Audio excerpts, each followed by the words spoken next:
read by Dale Grothman. Alice saw the Beachcomber as a glorious hunk of man. Maxwell saw him as a super being from the future. Tragically, he was both. The Beachcomber by Damon Knight. Maxwell and the girl started their weekend on Thursday in Venice. Friday they went to Paris, Saturday to Nice, and on Sunday they were bored. Alice pouted at him across the breakfast table. "Vernon, let's go someplace else," she said. "Sure," said Maxwell, not too graciously. "Don't you want your bug eggs?" Alice pushed them away. "If I ever did, I don't now. Why do you have to be so unpleasant in the morning?" The eggs were insect eggs, all right, but they were on the menu as oeufs procyon Thibault, and 3.5-inch brown spheres cost about 1,000 times their value in calories. Maxwell was well paid as a scriptwriter for the North American Unit Ministry of Information. He bossed a gang of 6 gag men on the Comic Cocktail Show, but he was beginning to hate to think about what these 5 days were costing him. "Where do you want to go?" asked Maxwell. Their coffee came out of the conveyor, steaming and fragrant, and he sipped his moodily. "Want to run over to Algiers? Or up to Stockholm?" "No," said Alice. She leaned forward across the table and put up one long white hand to keep her honey-colored hair out of her eyes. "You don't know what I mean. I mean, let's go to some other planet." Maxwell choked slightly and spilled coffee on the tabletop. "Europe is all right," Alice was saying with disdain, "but it's all getting to be just like Chicago. Let's go someplace different for once."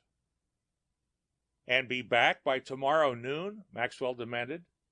"It's 10 hours even to Proxima. We'd have just time to turn around and get back on the liner." Alice dropped her long lashes, contriving to look inviting and sullen at the same time. Not bad at that, Maxwell thought, for 10 o'clock in the morning. "You couldn't get Monday off, I suppose," she said, giving him her A1 smile. "We could have so much fun together." They took the liner to Gamma Tauri 4, the clearing point for the system, then transferred to the interplanetary shuttle for 3. 3 was an almost undeveloped planet. There were perhaps 100 cities near the equator and some mines and plantations in the temperate zone. The rest was nothing but scenery. Maxwell had heard about it from people in the ministry. He'd been warned to go within a year or so if he went at all. After that, it would be as full of tourists as Proxima II. Scenery was worth the trip. Sitting comfortably on their rented air scooters, stripped to shorts and singlets, with a polarizing sunscreen moderating the blazing heat of Gamma Tauri, Maxwell and the girl could look in any horizontal direction and see 1,000 square miles of exuberant blue-green foliage. 200 feet below, the tops of gigantic tree ferns waved spasmodically in the breeze. They were following a chain of low mountains that bisected the continent. The treetops sloped away abruptly on either side, showing a glimpse of reddish-brown undergrowth and merged into a sea of blue-green that became bluer and mistier toward the horizon. A flying thing moved lazily across the clear, cumulus-dotted sky, perhaps half a mile away. Maxwell trained his binoculars on it. It was an absurd lozenge with 6 pairs of wings. An insect, perhaps. He couldn't tell. He heard a raucous cry down below, not far away, and glanced down, hoping to see one of the carnivores, but the ripping sea of foliage was unbroken. He watched Alice breathing deeply. Maxwell grinned.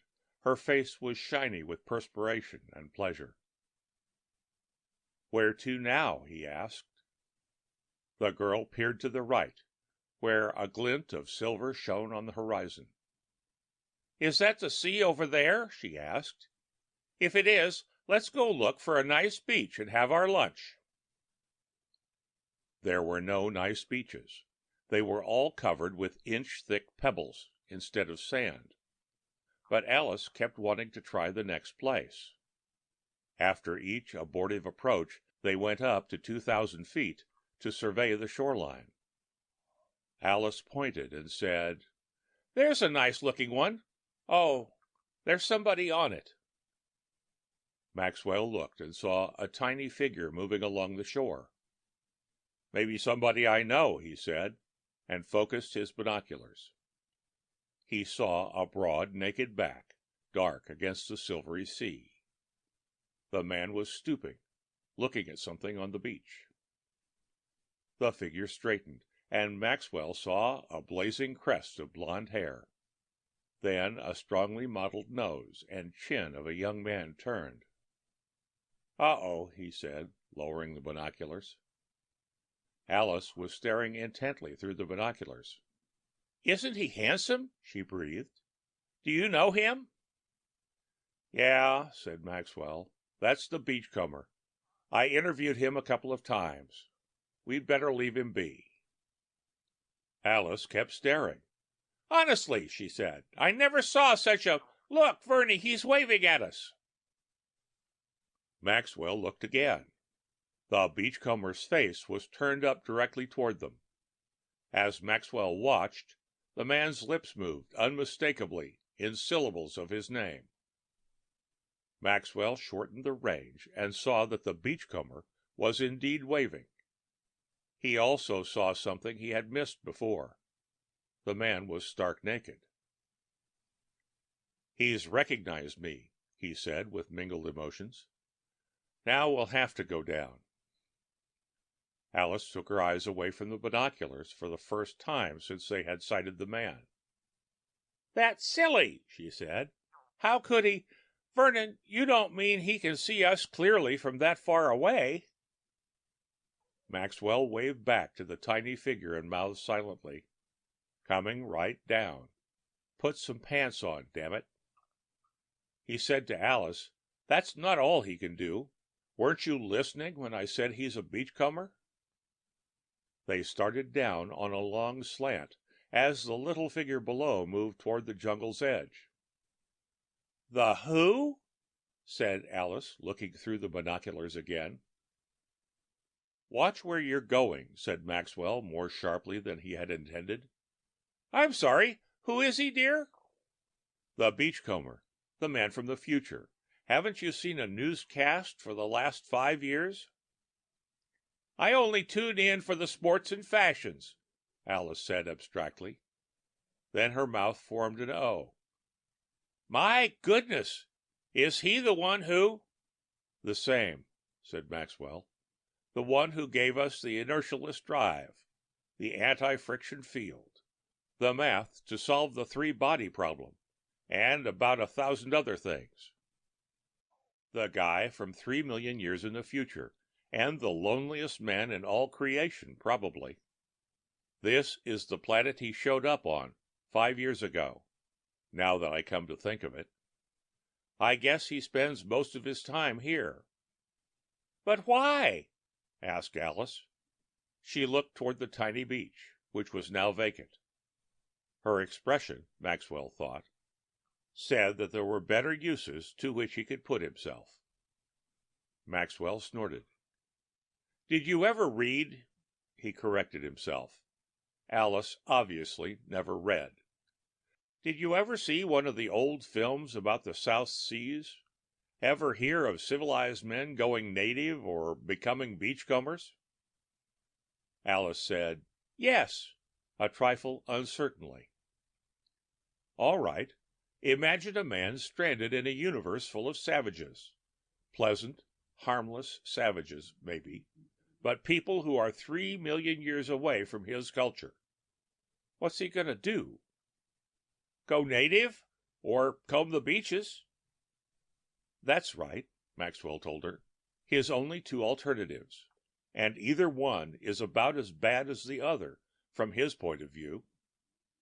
Conform to native customs, settle down, marry, lose everything that makes him a civilized man, or just simply go to hell by himself. That's what he's doing? Right. Well, but what is he combing those beaches for? Maxwell frowned. Don't be a cretin. These particular beaches have nothing to do with it. He just happened to be on one at the moment. He's a beachcomber because he lives like a bum.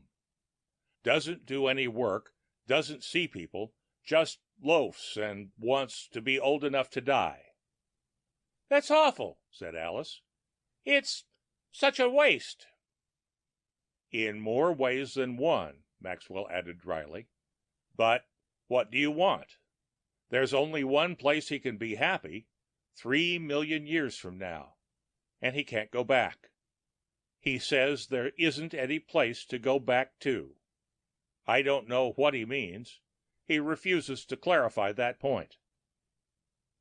The beachcomber was standing motionless by the edge of the forest as their scooters floated down to rest on the pebbly beach. He was wearing a pair of stained, weathered, duroplast shorts, but nothing else. No hat to protect his great domed head, no sandals on his feet, no equipment, not even a knife at his belt.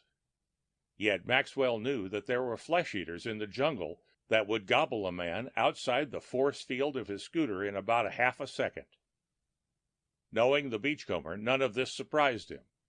Whether it occurred to Alice to be surprised at any of it, he couldn't tell. She was eating the beachcomber with her eyes as he walked toward them.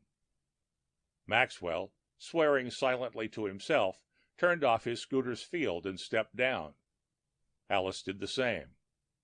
I only hope that she can keep from trying to flirt with him, Maxwell thought. Aloud he said, "How's it, Di?" "All right," said the beachcomber. Up close he ceased to be merely impressive and became a little frightening. He stood over 7 feet tall, and there was an incredible strength in every line of him. His clear skin looked resilient, but hard. Maxwell privately doubted that you could cut it with a knife. But it was the eyes that were really impressive.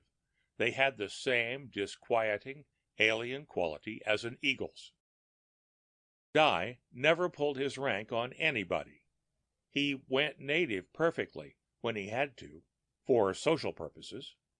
But he couldn't help making a normal, human adult feel like a backward child. "Di, I'd like you to meet Alice Zwirling." The beachcomber acknowledged the introduction with effortless courtesy. Alice nearly beat herself to death with her eyelashes. She managed to stumble very plausibly as they walked down to the water's edge, and put a hand on the giant's arm for support. He righted her casually, with the flat of his hand on her back, at the same time giving a slight push that put her a step or two in advance, and went on talking to Maxwell. They sat down on the water's edge, and Di pumped Maxwell for the latest news on Earth. He seemed genuinely interested. Maxwell didn't know whether it was an act or not, but he talked willingly and well. The beachcomber threw an occasional question Alice's way, just enough to keep her in the conversation. Maxwell saw her gathering her forces and grinned to himself. There was a pause, and Alice cleared her throat. Both men looked at her politely. Alice said, "Di, are there really man-eating animals in this jungle? Vernon said so, but we haven't seen a one all the time we've been here. And—" her gaze ran down the beachcomber's smooth, naked torso, and she blushed very prettily. "I mean," she added, and stopped again. The beachcomber said, "Sure, there are lots of them. They don't bother me, though." She said earnestly, "You mean You walk around like that in the jungle, and nothing can hurt you? That's it. Alice drove the point home. Could you protect another person who was with you, too? I guess I could. Alice smiled radiantly. Why, that's too good to be true. I was just telling Vernon before we saw you down here that I wished I could go into the jungle without the scooter to see all the wild animals and things. Will you take me in for a little walk, Di? Vernon can mind the scooters. You wouldn't mind, would you, Vernie? Maxwell started to reply, but the beachcomber forestalled him. I assure you, Miss Whirling, he said slowly, that it would be a waste of your time and mine. Alice blushed again, this time not so prettily. Just what do you mean? She demanded.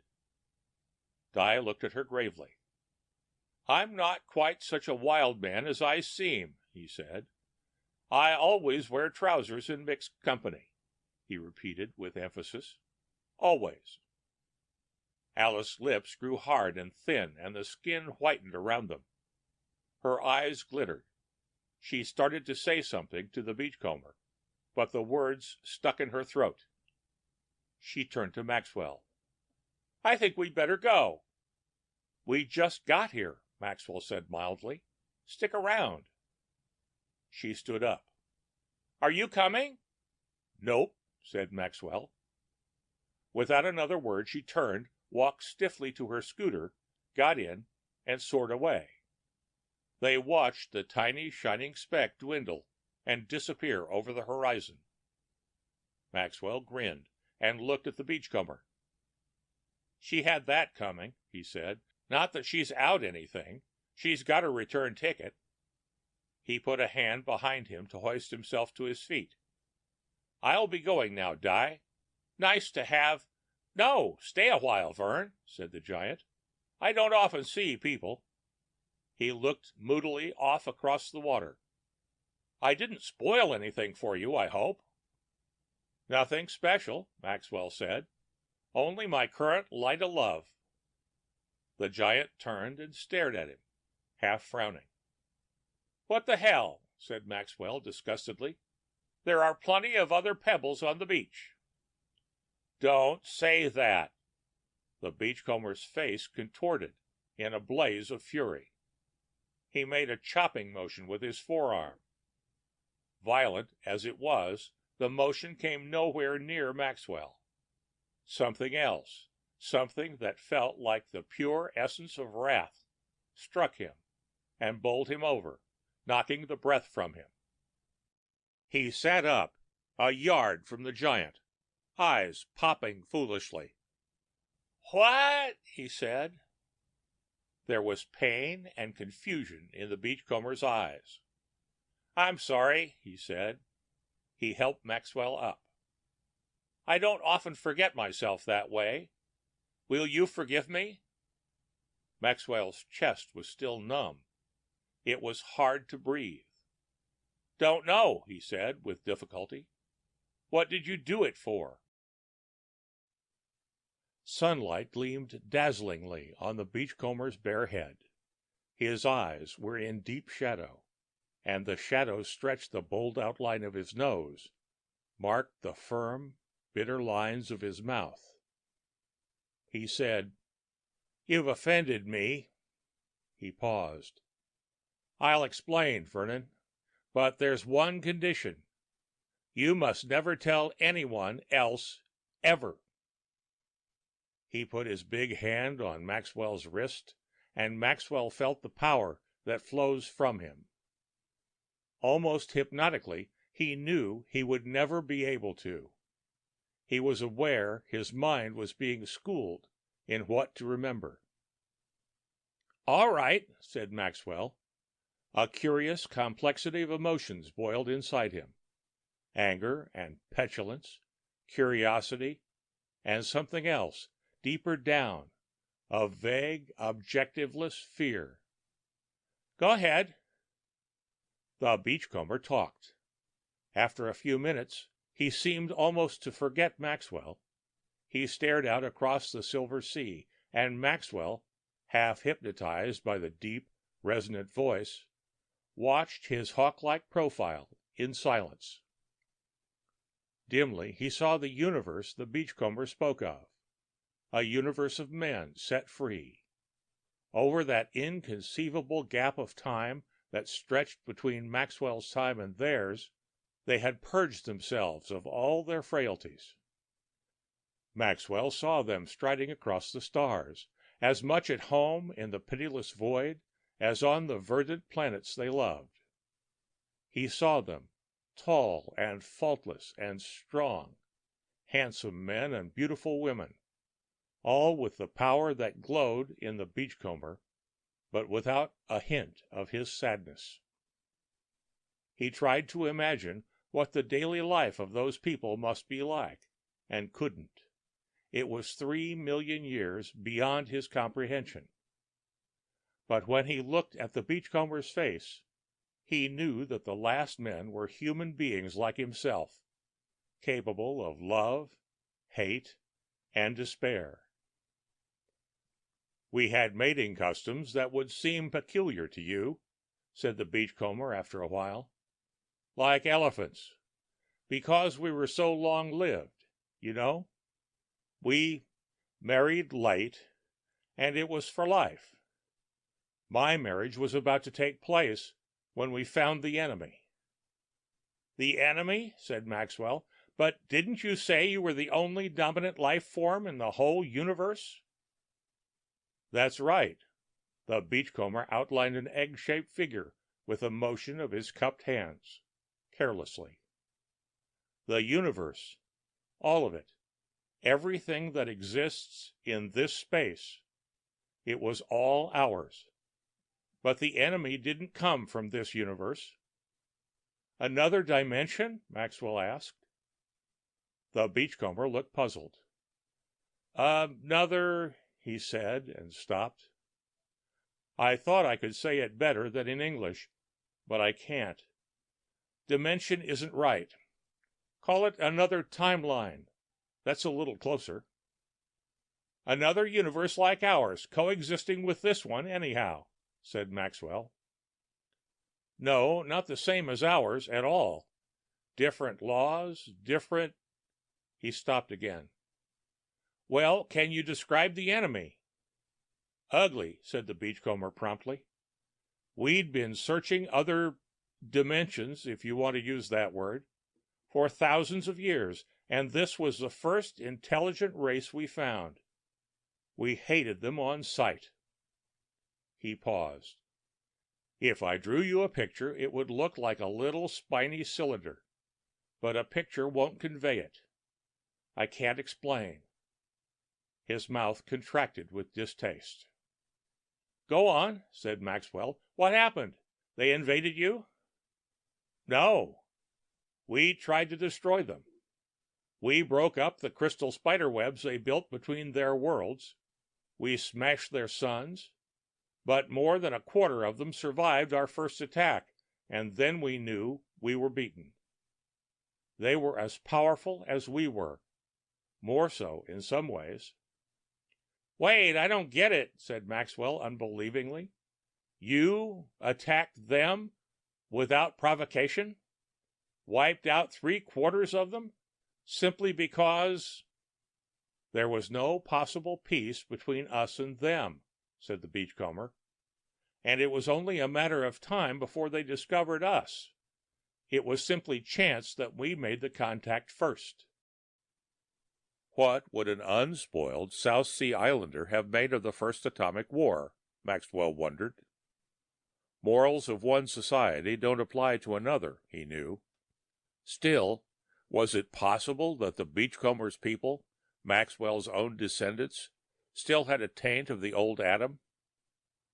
And was it accidental that they were the only dominant life form in the entire universe? Or had they eliminated all other contenders? Not for him to judge, he decided, but he didn't like it. He said, "Then what? They counterattacked?" "Yes. We had time to prepare, and we knew what we were going to do. The trouble was, there simply was no defense against it. He noticed Maxwell's wry smile. Not like the planet busters. There is a defense against those, you just haven't found it yet. But there actually was no defense whatever against their weapon. They were going to destroy our universe, down to the last quantum. Wipe it right out of the series. Make a blank where it had been. And, said Maxwell, he was beginning to understand why the Beachcomber had never told this story to anyone else, why the public at large must never know it. There was a feeling of doom in it that might color everything men did. It was possible, he supposed, to live with the knowledge that the end of it all was death, but fatalism was the mark of a dying culture. And there was just one thing we could do, said the Beachcomber. Not a defense, but a trick. At the instant before their weapon was due to take effect, we planned to bring our universe back 3 million years along its own timeline. It would vanish, just as if it had been destroyed. Then, if it worked, we'd be able to return, but on a different timeline, because, obviously, on our timeline, nothing like this double back had already happened. Changing the past changes the future. You know the theory. Yeah, so you were too late. Is that it? You got away, but all the rest were destroyed? The timing was perfect, said the Beachcomber. All the calculations were perfect. There's a natural limit to the distance in time any mass can travel, and we managed to meet it exactly. 3 million years. I wish we hadn't. If we hadn't, I could go back again. He stopped, and his jaw hardened. There isn't much more to tell, he said. I happened to be chosen to execute the plan. It was a great honor, but not an easy one to accept. Remember, I was about to be married. If anything went wrong, it meant we'd be separated forever. We couldn't even die together. But I accepted. I had 1 day with her, 1 day. And then I set up the fields and waited for the attack. Just 1 microsecond before it would have reached us, I released the energy that was channeled through me. And the next instant, I was falling into the ocean, out there. He turned a tormented face to Maxwell. It was the worst possible luck, he said. You can see for yourself, there is less chance of my landing anywhere near a planet than of finding one given pebble on all the beaches of this planet. Maxwell felt as if he'd missed the point of the joke. I still don't understand, he said. You said you landed, but what about the universe? Where did it... The Beachcomber made an impatient gesture. You don't think we could bring it back into a space it already occupied, do you? It was in stasis, all but a fraction out of this timeline. Just a miniature left, so that it could be controlled. A model of the universe, so big. He spread his thumb and forefinger an inch apart. Just a pebble. Maxwell's jaw dropped open. He stared at the giant. You don't mean you... Oh, yes, said the Beachcomber. I landed about 20 miles out from shore, 5 years ago. He stared out across the sea, while his fingers groped nervously among the pebbles at his feet. And when I hit the water, he said, I dropped it. The end of The Beachcomber by Damon Knight.